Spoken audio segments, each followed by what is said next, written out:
Hi mga kaibigan, kumusta na po kayo? Nagbabalik po ako si Superfly. Almost how many years? 1 year yung last kong vlog. Simula nung almost 2 years po. Simula nung nakapagtrabaho ako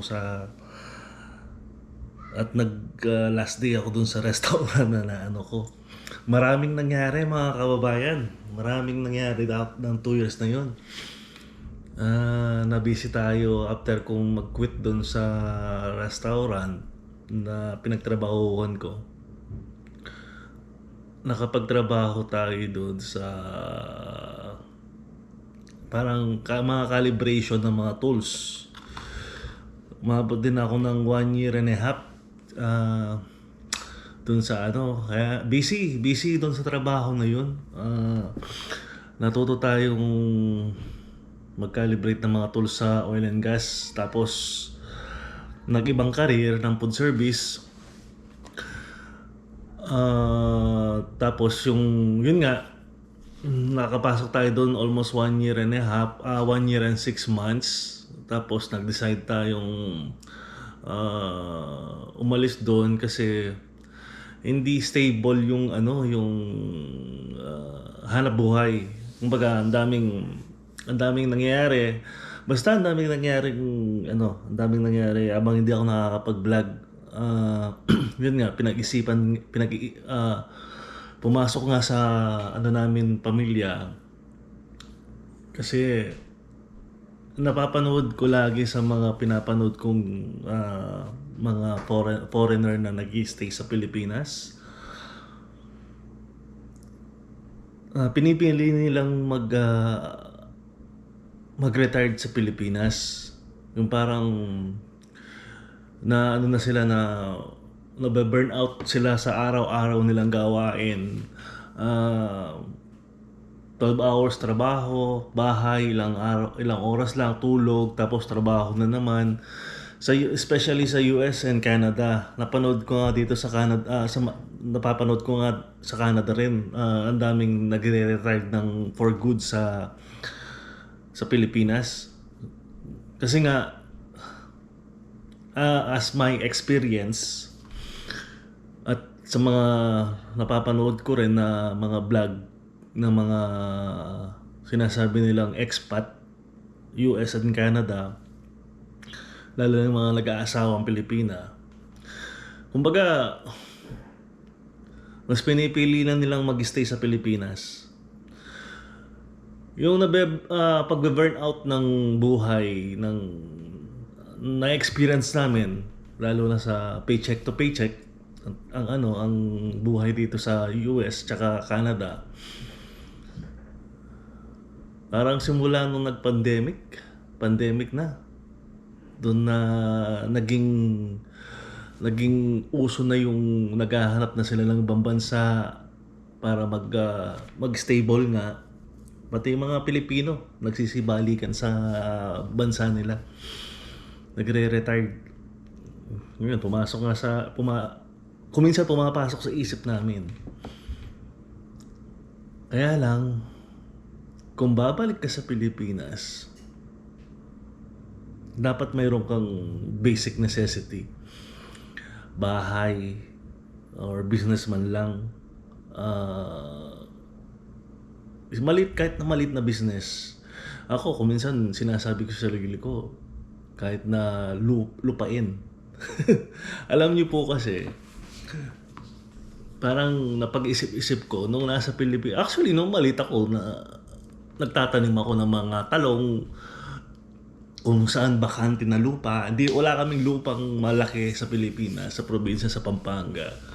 Pero nakakapagtanim ako ng mga kamute, mga talong, iba-ibang fruit, gulay. Basta napag-isipan ko magtanong kasi nga nung panahon namin na elementary kami, tinuturuan na kami sa school paano magtanim. Kaya parang naging favorite subject ko yung ganun na na pagtatanim. So, yun nga, nagamit ko nga sa nung maliit ako, nakapagtanim ako mga talong, mga ampalaya, nakapagpatubo pa nga ako ng ubas eh. Siguro nakikita niyo sa mga vlog ko kung minsan sa Facebook. Sa Facebook na lang ako minsan nag-upload eh. Kasi unang-una, si Jordan, di ba nagkaroon ako ng baby, si Jordan. 4 years old na siya ngayon. At marunong nang gumamit ng cellphone. So hindi ko na nagagamit yung cellphone ko, nahahawakan. Ngayon nga napag-isip-isip ko mag-vlog uli. Dahil pagkatapos ko mag-decide dun sa trabahong sa isang trabahong kung saan ako natutong mag-calibrate, umalis ako. At nag-decide nga akong ang dami kong natutunan, mga kaibigan. Yun nga, natuto akong mag-renovation. Nagbabalak akong mag-open ng sarili kong business na renovation dito sa Canada. At the same time, yung mga drills na ginagamit nila kasi nga nagtrabaho ako sa rad tools, yung mga heavy torque, yung kung alam mo yung mga pneumatic at non-pneumatic na ginagamit nila sa oil and gas. So lahat naman kasi na yan na yung mga drill na yan, at yung mga DeWalt, yung mga whatever na Milwaukee na drill or impact drill, pare-pares lang naman yan eh, pare-pares na mga gear or yung load nila. So alam naman natin gawin. So nagtatry akong pasukin yung business na yon. Pero kuminsan dito sa Canada kasi challenges ang pagtatayo ng business kung wala kang sa renovation. Nasabi ko nga gusto kong magtayo kasi nga nakapasok tayo, natuto tayo ng mga renovation, natuto tayo ng mga walling, painting, yan, modding, basta division ng bahay. Kung minsan nasa Red China kami, kung minsan nasa Drumheller kami. Yun nga, nagbabalak tayo magtayo ng sarili natin. Kung hindi man pagpapalain ng Panginoon na kung pagpapalain tayo ng Panginoon, kung pagpapalain tayo ng Panginoon, magkaroon ng sariling business. Sabi nga nila, kasi sa trabaho, napansin ko po, almost 13 years na ako dito sa Canada. Iba talaga, or nasasabi ng mga Pilipino na during employment, yes, mayroon kang stable job. Pero hanggang doon na lang yung stable job mo. Hanggang doon na lang yung sweldo mo. Napapag-isip ko, bakit kailangan nating makipagtrabaho kung pwede naman natin gawin na magkaroon ng sarili business. Mag-ipon ka lang ng skilled. Ngayon, marami na akong skilled. Hindi lang food service. Dati, nagtatayo ako ng restaurant. Dahil nga nagtatrabaho tayo sa food service. Ngayon, industrial na natutunan natin. Bakit hindi natin gawin kung pagkakaloob ng Panginoon sa akin, no? Kasi sa business, mapapa-expand mo eh. May expand mo yung kita mo. Hindi lang nandun lang. Maaari kang umasenso sa business kung talagang may business ka, kung talagang magpo-focus ka. At mag-iipon ka ng knowledge mo, which is, yun ang ginawa ko una pa lang. Nag-ipon ako ng knowledge. Siyempre, iba talaga ang nangyayari pagka actual mong ginagawa, nalalaman mo. Hindi lang kung minsan nanonood din ako ng video ng mga tutorial ng mga karpentero, which is para sa akin, kaya ko na magsarili. Ang hanapin lang natin, bubuuin natin kung paano maghanap ng kliyente. Yun lang. Sabi nga nila, maging honest ka lang sa business mo, wag mong samantalahin. Pero siyempre, gagawin mo 'yun para ipakita sa sarili mo na kaya mo. Na maging fulfillment ka sa business mo. Maging honest ka, wag kang mang-aapak ng tao. Baga, sabi nga nila, gumagastos ng pera yung mga tao, wag mo silang lokohin. Yun ang ano ko dun. Yun ang pinaka aim ko sa sarili ko na magkakaroon ako ng kliyente na magiging maayos ang ano namin, relasyon namin. Sana nga magkatotoo, 'di ba? Wala namang masamang mangarap. At dahil nga nawalan tayo ng oras sa pagbablog, dahil sa pag-earning ng mga experience natin, isipin mo, dito pa sa Canada, naging karpintero tayo. Pero parang nagkakaroon ng pagkakataon eh. Sumasabay lang naman ako sa sa trending or at sa trend ng nangyayari sa akin. Hindi natin nakalain na makakapasok tayo sa ganitong industry. So, gamitin natin. Gamitin natin ang idea natin. Wala namang masama. Kasi kung hindi natin gagamitin ang natututunan natin, may stuck lang yan. Mawawala lang yan. So, hopefully, mangyayari yan. Magkaroon tayo ng sariling business. Nag-ano na lang ako, magpapa-register na lang ako ng business name ko. Dito kasi, hindi ka pwedeng mag-business na wala kang registered business name. Hindi katulad sa Pilipinas. Pupunta ka lang sa barangay or sa munisipyo, kukuha ka ng business permit. Ngayon yata, ewan ko, mahirap na rin sa Pilipinas. Nagkakaroon na rin ng mga small business. Nagbabayad na rin yata ng tax. Yun ang naririnig ko. Pero hindi pa rin maalis sa isip ko na yun nga na bumalik sa sarili nating bansa. Konting tiis pa. Alam nyo naman, mayroon tayong Jordan. Palalakin pa natin yan. Etong panganay ko, ano na yan, may sarili ng buhay yan. Kumbaga, nasa tamang edad na siya para mahanap niya yung sarili niyang pamumuhay. So si Jordan, 4 years old, nasa 16 years pa bago makapagbalak-balak talaga kung makauwi ng Pilipinas. Pero sa awa ng Diyos, alam nyo, hindi naman natin masasabi ang buhay ng tao. Diba? Ang buhay ng tao kung minsan darating ang swerte. Hindi mo malalaman yan kung kailan. Nagpapatulong nagpalit ng shower curtain si Mrs. Papalitan natin para kasi medyo matagal na yung mga shower curtain kasi dito mga plastic, mga disposable para maalis yung amoy sa banyo.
Tapos na tong shower curtain. Tatapon na lang natin to. Actually ngayon, sabi ko nga, nag-decide muna akong uminto sa pagiging empleyado. Mag-aano muna tayo. Titingnan natin kung talagang magiging align sa atin kung anong darating. Nag-aano naman ako ngayon eh. Kumbaga, may income naman dumarating. Sabi ko nga, nagle-learning ako ng mga renovation. So, meron tayong pinagkakakitaan. Huwag na natin sabihin kung anong kumpanya. Dahil mahirap dito sa Canada. Maraming, yun nga. Pero, okay naman. Kasi yun ang pinaka the best dito eh. Sabi nga nila, may kasabihan na kung gusto mong malaman na magpipit ka, subukan mo. Kasi kung hindi mo sinusubukan, hanggang doon ka na lang sa loop mo, doon sa loob ng circle mo. Kung minsan, kailangan natin sumubok ng ibang paraan para malaman natin kung talagang magiging matagumpay. So, ngayon, month of August, malamig na. Actually, mga kaibigan, hindi natin naramdaman ang ano dito. Yan ang isang problema natin dito sa Canada ngayon. Hindi na natin ramdam ang summer. Puro ulan. Puro ulan na. Ilang beses lang yata talagang uminit. Ngayon, August, malamig na. So, kaya ito mga alaman natin, iaano ko bukas yan, lilipat natin. Ito, inano ko na kahapon to. Ay, kanina to. Yan, pinasok na natin. Yung mga alaman na yan, sana. Ito ang pinag-aalala ko eh. Itong sili. Ayan o, kasalukuyan niyang namumunga. Pinasok na natin dito. At least mapakinabangan man yung mga bunga niya. Tapos itong kalamansi, update ko kayo. Ayan. Tumaas na tumaas. Hindi man lang namunga itong summer na to. Pero hopefully next summer, mamumunga yan. So, yun nga. Tapos bukas, ano natin to. Ililipat natin. Subukan natin alagaan tong winter. Lalagay ko doon sa doon sa bintana na 'yon. Doon sa bintana na 'yon para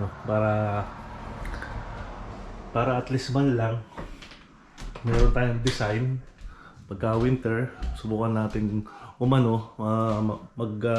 maglagay dito, ilagay natin sila dito kasi naaarawan sila dito. Kasi yun, tignan mo yung eucalyptus ko. Yan o. Ganda, di ba? So, ganyan nga tayo green thumb ako eh. Maganda ang pagka nagtatanim tayo. Kaya ganyan tayo may balak na kahit na magtanim-tanim sa Pilipinas pagka nag-retire tayo. Kasi yung retirement ko, almost 13 years na ako nagtatrabaho, 12 years, 11 years, 10 years, pwede ka na nakapag-ipon ka na ng enough na CPP, yung retirement money. So, pagka nag-retired kasi ang dinig ko kasi, pagka nag-retired ka ng $600 per month, kung gagastusin mo dito sa Canada, hindi sasakto yun. Sa Pilipinas, gastusin mo, makakaraos ka. Kaya ganun na lang ang nangyayari, naiisip ko ngayon sa next future namin mag-asawa. Yung mga anak ko dito na mag-i-stay itong mga to. So, yun lang mga kababayan. Gusto ko lang makipagkwentuhan uli at i-update kung anong nangyayari sa buhay-buhay natin dito sa Canada. At sana maraming salamat sa mga nag-stay sa YouTube ko kahit na 2 taon tayo hindi nag-vlog. So, try natin mag-update everyday. Panoorin, subaybayan nyo ako kung makakapag-successful tayo, kung makakapag-business tayo, or magiging empleyado uli tayo. Yun lang po. Sana kung saan man po kayo naroroon, mag-iingat po kayo. Nasa Pilipinas, nasa ibang bansa, mag-iingat po tayo at lagi po nating ibigay ang lahat sa Panginoon. Yun lang po. Maraming salamat.